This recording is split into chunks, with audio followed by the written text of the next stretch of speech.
Hello everyone and welcome. My name is Revyuta for RT Revyuta Media's startup episode, and today you will learn how to identify and state an impactful problem statement for your grant. Now, this information today is taken from the book Grant Proposal by Cheryl and Aaron, also How to Write a Grant Proposal by Coley and Schoenberg. Also videos from Bill Kaplan, a consultant at Cornstep, and many online publications. Now, I'm not an expert, I'm simply a catalyst giving you information to help you develop your own business or organization and impact your community. There are so many ways out there, but I used this one. It worked for me, and I believe it can work for you too. Now, at the end of this show, you will be able to state precisely the need you wish to address. You'll also be able to describe the circumstances that are creating this particular need that you seek to address. Then also the approaches that other organizations have been trying to employ and why yours stands out as the best. Now, let's jump right in. A project statement or a needs assessment is a description of this unfavorable condition that is preventing a goal from being achieved. It's the reason why you are writing your proposal. So it must be captivating, it must be concise and effective. Otherwise, you don't have a compelling statement. Now, in summary, you, the applicant, is educating the funder or the proposal reviewer about this community problem that you seek to change. Now, the first step is to have a framework. Okay, for example, clients or a group or individuals with A characteristics and background live in B conditions or environment and have C problems or needs that are caused by D. They are blocked from solving these problems because of E. This problem is related to other problems F and have G as short and long-term impact if not addressed. The impact of this problem or need currently is H. Others have addressed this need or problem by doing I. The results of their intervention has been J, and the most promising strategy for the intervention now is K. Throughout this show, you will get to know how to fill up these letters. Now that you have a framework, ask yourself this question: what is the problem? You know, some problems are so direct, like school dropout, teenage pregnancy, drug abuse, and so on, unemployment. If this is your case, then you need to describe precisely what the problem is. For example, instead of broadly saying people don't like breakfast, you would be precise and say the guests don't like bread toast because maybe they eat breakfast somewhere else. Instead of saying we keep missing product collection, say something like this: our customers' commitments and relationships are at risk due to our inability to effectively collect products on time.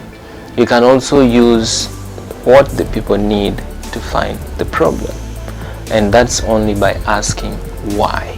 You know, if you ask yourself why, for example, if people need to paint the church, but why? Because it prevents deterioration and rotting. So the problem here is deterioration and rotting. They say they need a new borehole, but why? Because the community members are drinking contaminated water from the river and they are falling sick. And there you can easily see the problem is people falling sick, or the one they had or the existing borehole got broken, and so people are walking 10 kilometers to get fresh water. So the problem here is the 10 kilometers they have to walk to get fresh water. Or someone tells you, oh, I want hamburger and cheese sandwich. Why? Because it solves the problem of the growling stomach, and so on. So from what people need, you can find the problem. And remember, The lack of something is never the problem. The why of the need is where the problem lies. Okay. Next is the target group. It's the specific group that you are trying to help.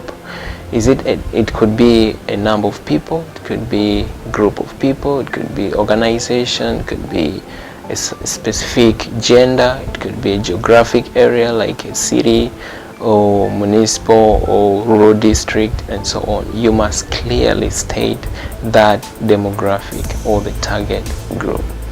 Next is data collection. Now, after knowing your target group, you start collecting data and categorizing them. Using local data is particularly very important because it gives a better snapshot of your community. So look for the following categories to be on the safe side. One is the incidences of the problem or the need. Is it increasing? Is it decreasing? What is the emotional level? What is the economic state? Then two, depicting the causes of the problem. Comparative data. For example, you would say a January 2020 statistics from the Uganda Ministry of Labor showed that 40% of the youth in Kampala were unemployed compared to 20% in the surrounding districts. This is where the impact of your problem is, because you give the reviewer something to relate the statistics to. It is important to compare the problem in your community to the problems in the surrounding communities or the nation as a whole. Look for data on activities and outcomes of other organizations responding to the same problem. Some people say your competitors. What are they doing and what are you going to do differently? Evidence of demand for the service. Is there a waiting list? Is there a lack of that service? What about the cost? Is it too high for the people? What are the experts saying about this problem? What are the researchers saying about this problem? Then what are the sources of local data? Results of previous projects by your organization, reports by a credible group in your community, and historical data, local leaders, surveys, journals, newspapers, newsletters, interviews, community groups, local governments, and more. Now, key points to remember is don't overload the problem with a lot of data. Just demonstrate that you understand it and it's the same problem that the funder is seeking to address, and that your solution is the best without mentioning that solution in the problem statement. Okay. Now, let's look at a guide or a problem statement guide. This is just one approach, but most times the funder will give you instructions, so be sure to follow those instructions. The first section is a problem that you've just identified above is experienced by BBB people or community or group or individuals each year nationally. Now, a problem is defined as blah blah blah blah and is found in C. On a local level, A affects D demographic, and over the past E years, A has worsened, and the reason for this is F. Section 2. The other causes of this problem are ABC, e.g. unpredictable rainfall patterns, prolonged drought, name it. The major cause of this problem at a local level appears to be DEF. Note there are 5 factors that cause most of the problems we seek to solve. 1 is a lack of skills, for example, can cause unemployment. 2 is debilitating attitudes, for example, reduced productivity and performance. Lack of knowledge, for example, early pregnancy. Girls may lack knowledge related to human sexuality and reproduction, and also they may get misinformation through peers and the media, and so this may contribute to early pregnancy. Another one is dysfunctional behavior. We have sexual differences, more dominant, jealousy, and all those ones. Depriving conditions. These are conditions that prevent people from accessing something. This could be communication, electricity, income, and so on. From this point, avoid circular reasoning, like saying the problem facing farmers today is that they do not have access to farmer support groups. Then you go ahead and propose peer farmer support groups as a solution. That means you have failed to identify the need that the farmers have that can be met through a farmers support group. Don't mention the lack of your solution as the problem. Rather, if you have this case, you would say something like, farmers spend an average of 4 hours per day in contact with other farmers, in the fields, in the markets, visitations, and on phone. Research by XYZ University indicates that farmers obtain approximately 70% of the information on modern practices, new equipment, and farm management through their peers. From an economic perspective, farmers are moving away from paid consultancy and dependency on government services into personal management of their farms. The need for working together to become better, both collectively and individually, is very evident in the farmers today. Here you have demonstrated that the reason they need a farmer peer support group is to help them work together and become better collectively and individually. Section 3.